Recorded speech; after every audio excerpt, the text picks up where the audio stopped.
Bienvenidas y bienvenidos.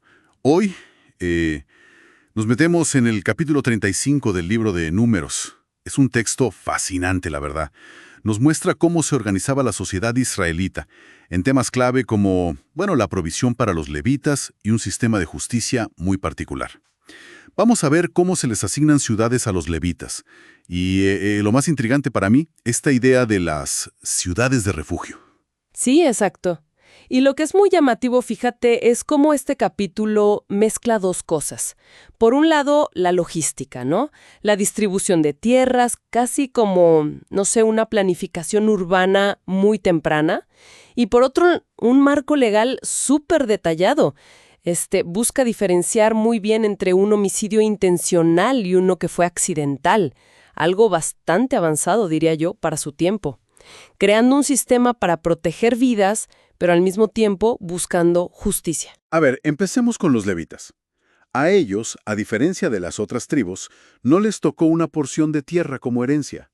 En cambio, se les dan 48 ciudades, que estaban repartidas, entre los territorios de las demás tribus. Claro, y cada tribu tenía que dar ciudades en proporción a su tamaño. O sea, si era una tribu grande, daba más ciudades. Si era pequeña, menos. La idea era que los levitas estuvieran como que distribuidos por toda la nación. Y no solo la ciudad.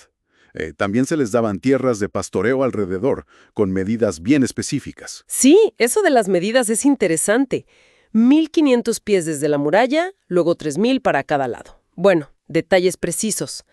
Pero de esas 48 ciudades, había 6 que tenían una función, súper especial. Ser ciudades de refugio.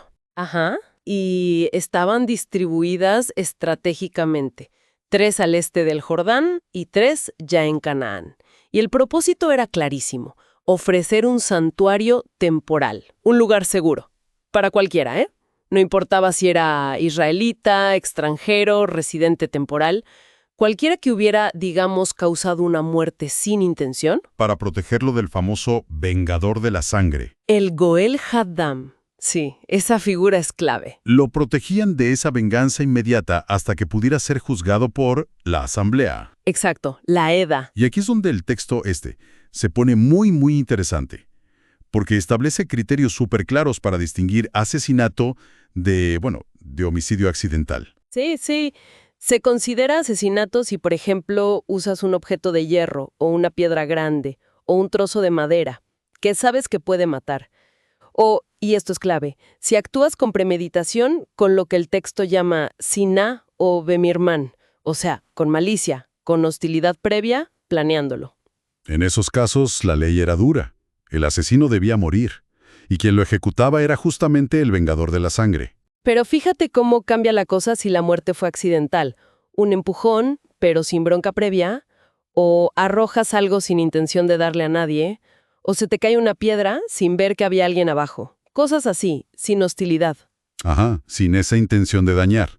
En esos casos, la asamblea, como una especie de tribunal comunitario, tenía que evaluar el caso, juzgar los hechos, y si determinaban que sí, que fue accidental, entonces la persona acusada recibía protección. Le enviaban de vuelta a la ciudad de refugio donde había huido al principio. Y tenía que quedarse ahí, con una condición muy específica, ¿no? Sí, una condición muy particular. Debía permanecer en la ciudad de refugio hasta que muriera el sumo sacerdote que estuviera ungido en ese momento. Eso siempre me ha llamado la atención. ¿Por qué hasta la muerte del sumo sacerdote? Bueno, es una pregunta interesante. No hay una explicación directa en el texto, pero se ha sugerido que la muerte del sumo sacerdote, una figura tan central y representativa, funcionaba como una especie como un punto de inflexión, quizás una expiación a nivel comunitario. Algo que permitía cerrar ese ciclo y que la persona pudiera volver a su vida normal, por decirlo así. Un reinicio. Tiene sentido, como un marcador temporal con un significado profundo. Y había más reglas importantes, ¿verdad?, para que el sistema funcionara. Cierto. Por ejemplo, para condenar a alguien por asesinato, necesitabas al menos 2 testigos. No bastaba con uno solo. Una salvaguardia importante contra acusaciones falsas o venganzas personales. Muy importante eso. Y otra cosa muy enfática, no se podía aceptar rescate por la vida de un asesino. O sea, nada de pagar para evitar la pena de muerte. Nada. La justicia exigía su vida, según esta ley, y tampoco se podía pagar para que alguien que estaba en la ciudad de refugio pudiera volver a su tierra antes de la muerte del sumo sacerdote. No había atajos pagados ni para el culpable ni para el accidentalmente responsable. Exacto. El sistema tenía que cumplirse tal cual. Y el razonamiento que da el texto al final es potente. Tiene una base teológica muy fuerte. Sí. La idea central es, no contaminen la tierra donde viven. El derramamiento de sangre, sobre todo la sangre inocente o que queda impune, contamina la tierra. Y la única forma de limpiar o expiar esa contaminación, según el texto, es con la sangre de quien la derramó, o sea, aplicando justicia. Y lo conecta directamente con Dios, ¿no? No profanen la tierra en la que habitan y en la que yo habito, porque yo, el Señor, habito entre los israelitas. Precisamente. Así que mantener la justicia y esta pureza ritual de la tierra era fundamental para la relación del pueblo con la divinidad que, según su creencia, habitaba en medio de ellos. Entonces, resumiendo un poco, lo que vemos en Números 35 es un sistema, pues, bastante complejo.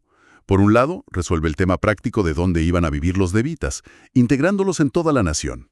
Y por otro lado, establece un mecanismo de justicia penal que intenta algo muy moderno, valorar la intención detrás del acto. Sí, y busca proteger al responsable accidental de la venganza inmediata, dándole un espacio seguro. Y todo esto bajo la idea fundamental de mantener la santidad de la tierra, porque era considerada la morada de Dios. Es un sistema que integra lo social, lo legal y lo teológico de una manera muy profunda. Definitivamente. Y nos deja pensando, ¿no?, en cómo este sistema antiguo intentaba equilibrar cosas que todavía hoy nos cuestan. La justicia, la retribución, la misericordia, la necesidad de un santuario, todo bajo esa premisa de mantener la santidad de la tierra ante la presencia divina. ¿Qué ecos o qué contrastes podemos ver con nuestras ideas de hoy sobre justicia, sobre asilo, sobre responsabilidad comunitaria frente a la violencia? Es algo para reflexionar.